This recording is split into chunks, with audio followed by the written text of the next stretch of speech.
Hello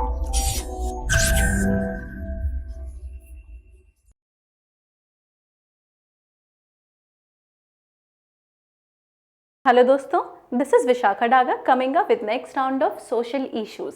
जिस series में हम डिस्कस कर रहे हैं कास्ट। अब तक हम कास्ट, उसके मीनिंग, उसके feature, evolution, changes in caste, ये सब डिस्कस कर चुके हैं। And when we discuss the changes in caste, तो हमने देखा कि caste have still retained itself with some modification. That means physical उसकी जो अपीयरेंस है वो बदल चुकी है, but caste as a consciousness कहीं ना कहीं रह चुकी है। तो आज की वीडियो में हम उसी सवाल को दोबारा उठाएंगे जहां हम बोलेंगे, is existing caste consciousness a threat to Indian society. अब ये जो क्वेश्चन है जिसमें है कि caste is caste losing in relevance in present society, इसको मैं पिछली वाली वीडियो में डिस्कस कर चुकी हूँ, जिसे आप पीछे जाके देख सकते हैं कि हाउ कास्ट हैव चेंज और रिसेंटली उसने आपको कैसे मेंटेन रखा है। But is caste consciousness a threat to Indian society, हम आज की वीडियो में डिस्कस करेंगे। फॉर दैट हम टू पर्टिकुलर इंपॉर्टेंट टॉपिक यहाँ पे डिस्कस करेंगे, एंड दीज आर, एक है आपका दलित कॉन्शियसनेस एंड दलित कैपिटलिज्म, जो कि आपके इंपॉर्टेंट टॉपिक्स हैं, और दूसरा टॉपिक हम डिस्कस करेंगे यहाँ पे डोमिनेंट कास्ट, जिस पे आपके सवाल बन सकते हैं in form of reservation as well. तो डोमिनेंट, इन दो चीजों को हम डिस्कस करेंगे कि whether caste consciousness is right और रॉन्ग। कास्ट कॉन्शियसनेस पर से होती क्या है? Caste consciousness is when you are aware of your caste. First of all, consciousness means awareness. So when you're aware of your caste, आपके अंदर एक awareness है, and then you use this awareness to gain economic, political and social gain. अगर आप इन सब चीज़ों के लिए यूज़ करते हो तो उसे कहते हैं caste consciousness, awareness and then utilising it for your own benefit.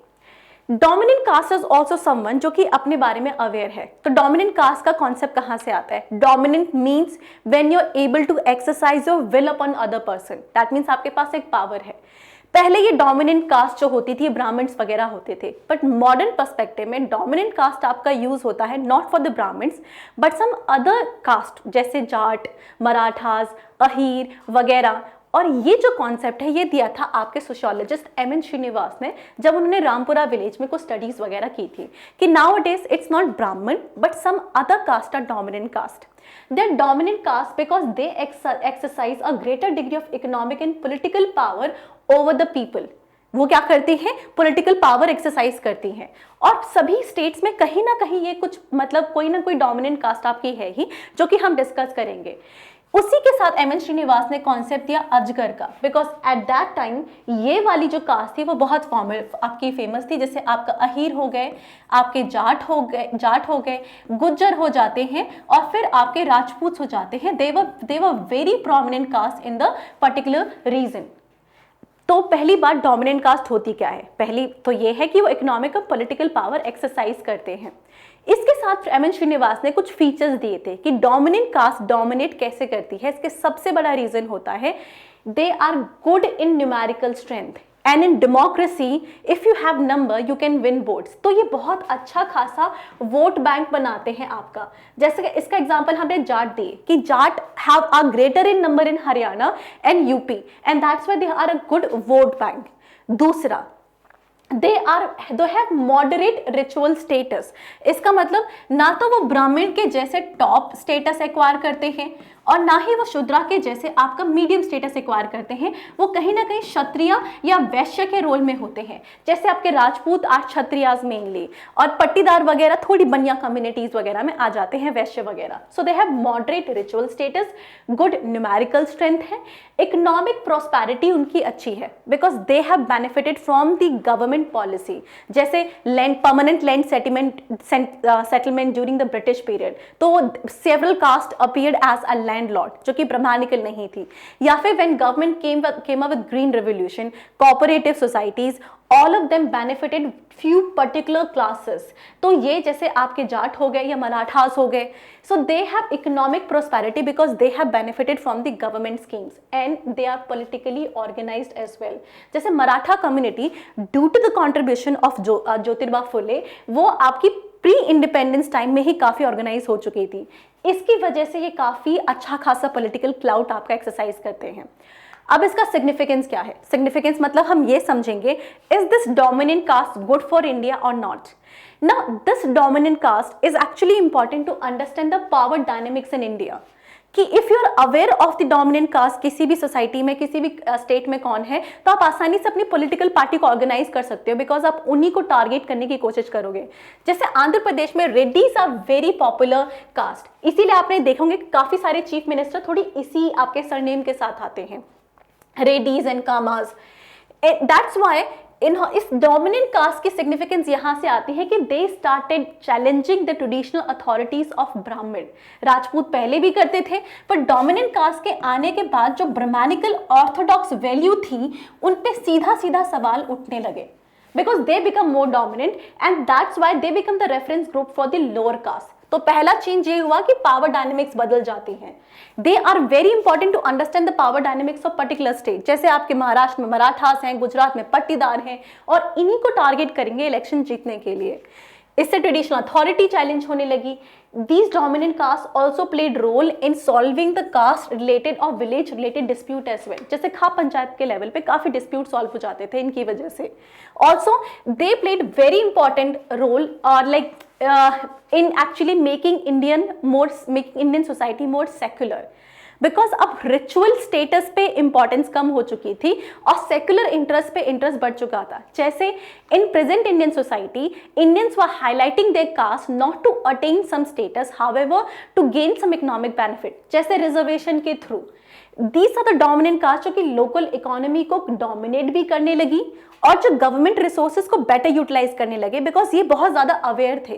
जैसे जाट्स एमएसपी के बारे में अवेयर रहते हैं, राजपूत बहुत सारी गवर्नमेंट पॉलिसीज के बारे में अवेयर होने लगे हैं, जिसको यूज करने से उस एरिया के सोशो इकोनॉमिक डेवलपमेंट होने लगा. मतलब जहां पहले कुछ ब्राह्मणिकल कास्ट ही बेनिफिट उठाती थी, ये जो आपके जो स्टेट के बेनिफिट है वो नीचे पर्कुलेट होने लगे. इसके साथ इसने काफी इंपॉर्टेंट सोशल रोल भी प्ले किया, because now since these caste are dominant one, तो जो आपकी लोअर कास्ट है वो instead of like imitating Brahmins, they started adopting the values of the dominant caste. अब उनके लिए डोमिनेंट कास्ट एक आपकी रेफरेंस ग्रुप हो जाती है. तो यहां से क्या होता है, पहले संस्कृताइजेशन हो रहा था ब्राह्मणिकल वैल्यू का, मतलब लोअर कास्ट क्या करती थी, अपर कास्ट स्पेशली ब्राह्मण्स की वैल्यूज, उनकी हैबिट्स को इमिटेट करती है, डिस्क्रिमिनेशन को इमिटेट करती है. But now since dominant caste have adopted the modern values, मतलब वो पब्स में जाना, मॉडर्न वैल्यूज को अडॉप्ट करना, कास्ट बेस्ड डिस्क्रिमिनेशन नहीं करना, ये सब वैल्यूज लोअर कास्ट भी अडॉप्ट करने लगी, जिसकी वजह से मॉडर्नाइजेशन भी इंडियन सोसाइटी में आने लगा. साथ में डोमिनेंट कास्ट कल्चरल वैल्यू को अपने अंदर रखती भी है, इसकी वजह से कल्चरल वैल्यू भी काफी हद तक इंडियन सोसाइटी में रिटेन हो जाती हैं. And these are the important role जो कि डोमिनेंट कास्ट प्ले करती है. However with the benefit they brought on their challenges as well.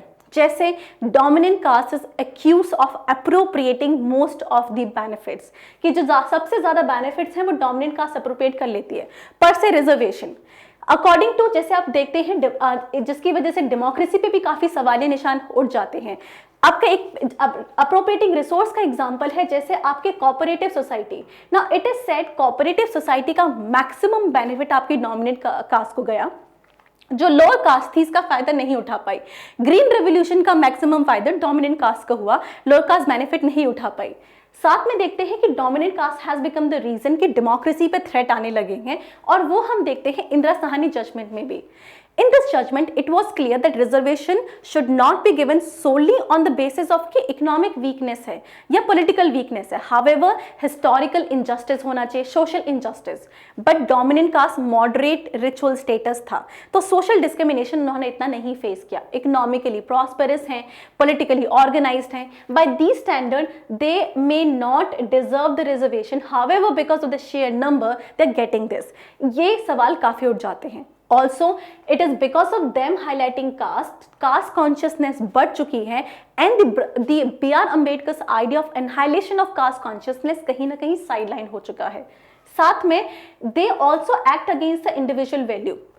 मतलब वो कल्चरल वैल्यूज को रखती भी तो हैं, बट वो ऑर्थोडॉक्स कल्चरल वैल्यू को भी रखती हैं, जैसे इंटरकास्ट मैरिजेस नहीं हो सकती, और खाप पंचायत बेस्ड ऑनर किलिंग बहुत ज्यादा देखी जाती है आपके नॉर्थ इंडियन बेल्ट में. Again we see कि caste has become a reason for the conflict as well. जैसे Reddys and Kammas fight a lot in Andhra Pradesh, उनका conflict मतलब पूरी स्टेट में known है. Along with that, caste has become a reason for violence as well. जब lower caste अपने आप को डोमिनेंट कास्ट आपस में जब रिजर्वेशन के लिए लड़ती हैं तो वहाँ पे वायलेंस भी देखा गया है. जैसे जाट आंदोलन के टाइम पे इट वाज विटनेस की काफ़ी ज़्यादा कुछ मतलब वहाँ पे violent incidences, burning of the public property, ये सब देखा गया था. Now this raises again the question कि क्या कास्ट कॉन्शियसनेस अच्छी है या बुरी, बिकॉज अब तक हमने दोनों फीचर देखे. इसको बेटर अंडरस्टैंड करने के लिए हम दूसरे अपने टॉपिक के बारे में बात करेंगे, that is Dalit consciousness in capitalism, so that we can better understand कि कास्ट कॉन्शियसनेस अच्छी है या नहीं. नाउ इसके लिए we need to understand Dalit consciousness. Dalit consciousness means awareness of your identity. Dalits means पहले इनको लोअर कास्ट आइडेंटिफाई करते थे फर्स्ट स्टेज में. When they started identifying themselves, तो they realized कि they were discriminated. पहले they were prejudices associated with their identity, but nowadays Dalit consciousness means you are aware of your identity. However, instead of feeling discriminated, instead of having a lower status about yourself, you bring a sense of pride and self-assertion in your identity. That is Dalit consciousness. That means now you are proud of your identity. Now Dalit is mostly associated with lower caste, but Dalit Panther ने इसका expansion करके बता दिया था कि the marginalized community, those can be lower caste, आपकी tribals भी हो सकते हैं and poor farmers वगैरह भी हो सकते हैं. Yet this is mostly associated with low caste only. इसके बाद हम चलते हैं, बात करते हैं कि दलित कॉन्शियसनेस ने अपने आप को कैसे कैसे इमर्ज होती है और कैसे अपने आप को रिप्रेजेंट करती है. ये अपने आप को सोशल, पॉलिटिकल, इकोनॉमिक तीन फ्रंट में एसोसिएट करती है. जैसे सबसे पहले हम देखते हैं जब दलित कॉन्शियसनेस आती है सोशल फ्रंट में, then it was about questioning the discriminating orthodox Brahminical ideology. तो सबसे पहले उन्होंने ब्राह्मणिकल आइडियोलॉजी पे सवाल उठाए थे. तो इसमें हम देखते हैं कि ब्राह्मणिकल जैसे टेम्पल एंट्री के लिए फाइट करना under SNDP movement, under BR Ambedkar, या जो स्मृति है उनको जलाना. To the extent cultural assertiveness भी देखी जाती है जब हम देखते हैं कि इंडिया के कुछ रीजन में instead of like worshipping Durga, Mahishasura is worshipped in India. Even Ravan is worshipped in India, which is a kind of a cultural assertion जो कि ब्राह्मणिकल आइडियोलॉजी को क्वेश्चन करता है. This was past way of आपका दलित consciousness. But कहते हैं present society this Dalit consciousness is presenting itself in form of the acceptance of modernisation. That means they are demanding now more equality in justice. और वो Rohit Vemula case में देखा गया था when he committed suicide because he felt he was not treated equally. And after that एक particular social movement India में rise हुआ था for the Dalit identity. Now by this वे ये तो सोशल assertiveness है. Now politically they also assert themselves like forming a political party. Example BSP, Bahujan Samaj party is an example जहाँ पे दलित खुद को politically अपने आप को organize करते हैं. By this way they strengthen the democracy, जिसके example है आपके दलित पैंथर या रिपब्लिकन पार्टी, by which वो अपने जो दलित है उनको political platform पे लेकर आते हैं जिससे उनके issue highlight हो सके. Also, economically, Dalits have asserted themselves by way of Dalit capitalism. Now, this is important. Dalit capitalism क्या होता है? पहले क्या होता था? Dalit were given reservation. Later on, it was realized इस रिजर्वेशन पॉलिसी से बचने के लिए गवर्नमेंट बहुत हद तक प्राइवेटाइजेशन की तरफ चली जाती है, जिसकी वजह से रिजर्वेशन डिफीट होने लगता है. ना फर्स्ट दलित वांटेड कि नहीं प्राइवेट सेक्टर में भी रिजर्वेशन दो, जैसे आपके यूएस में ब्लैक्स के लिए पॉजिटिव अफर्मेशन होता है. However this was not followed and it was because of this later on Dalit realise कि उनको कैपिटलिस्ट वर्ल्ड में जाके प्रॉफिट सेंट्रिक होना पड़ेगा. राइट, उनको वो वहां पे भी प्रॉफिट अपना एक्वायर करना पड़ेगा सो दैट उस कैपिटल को यूज करके अपने आप को इकोनॉमिक प्रोस्पेरिटी में ला सके. This is Dalit capitalism. Okay, now there are three ways Dalit consciousness started asserting themselves. But then again there is a consciousness कि इस caste consciousness either in form of dominant caste or in form of जो आपकी दलित caste है, it is right or wrong. Even in this case, the question is by this caste consciousness we are actually getting away from the idea of annihilation. हम caste को हटाना चाहते थे, right?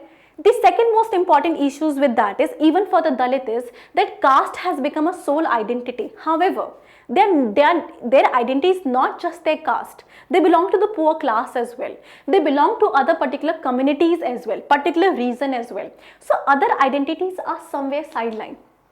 Again, Dalits are not the only community which are facing the exclusion. Even the upper caste Brahmins are, some Brahmins are poor. So that's why some questions are raised that they are not being taken care enough. Some people also raise question that merit is a compromise in UPSC and IIT.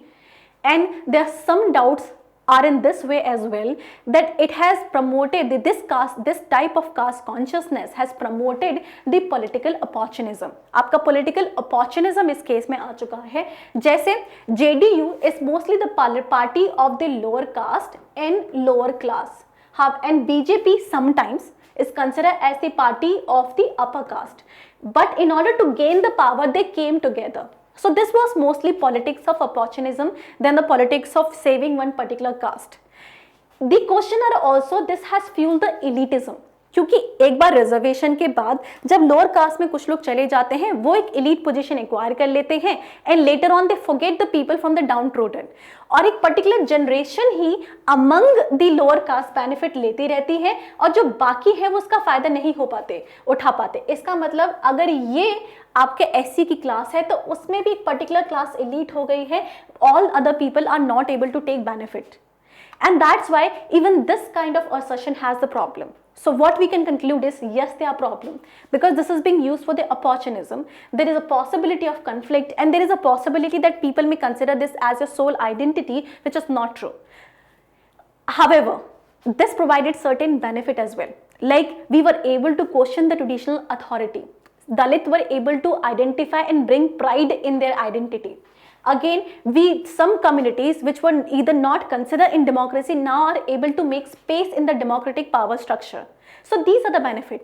Thus when we conclude, आप बिपिन चंद्र की statement दे सकते हैं कि democracy में various phenomena आते हैं. Completely removing them may not be solution. What is important is the way you respond to this.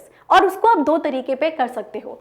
If the demand is very economic, like separation, or like some caste demanding some benefit which they do not deserve, in this case that demand can be rejected or some negotiation can be done. However, if demand is about positive benefit of the downtrodden crowd, तो उनको accept करने की जरूरत है. सो democracy में कोई feature दिखता है बट उसका रिस्पॉन्स ओवरऑल स्टेट की रिस्पॉन्सिबिलिटी है कि थोड़ा निगोशिएटेड हो, थोड़े उस टर्म्स में हो कि बेनिफिट भी हो, नुकसान आपके एलिमिनेट हो जाए. So this is how caste consciousness can actually be benefit to Indian society as well. Now with this we are done with today's lecture, जहाँ पे हमने टोटल कास्ट कॉन्शियसनेस और दलित कैपिटलिज्म वगैरह को अंडरस्टैंड किया. आई होप आपको ये video समझ में आया हो, और इसके पहले के पार्ट अगर आप जानना चाहते हैं तो प्रीवियस वीडियोस में आप देख सकते हैं, आपको समझ में आ जाएगा. Later on we are coming with new issues like regionalism, and to watch that you have to stay tune to the same series. Thank you so much. Current Affairs by Forum IAS is an all-in-one program that covers the dynamic aspect of the syllabus from both prelims and mains perspective. Last year, we have helped more than 100 students crack IAS with our current affairs classes.